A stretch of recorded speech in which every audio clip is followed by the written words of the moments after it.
Either select GoPro Quick App or the remote. The menu options may vary on different models. You can choose either one to proceed with the pairing process. Here we select GoPro Quick App as an example to put your action camera in pairing mode.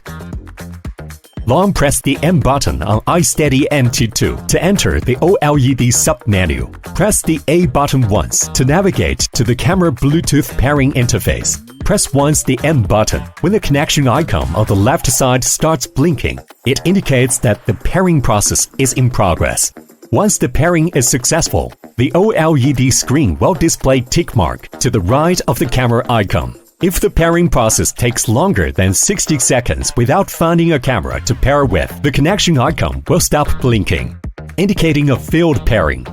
To clear a paired camera, enter iSteady MT2 Camera Bluetooth pairing interface. Use the joystick to navigate and select Unpair to remove the pairing. Then press the M button once to confirm the action. When tick marks appears, it indicates that the clearing process was successful.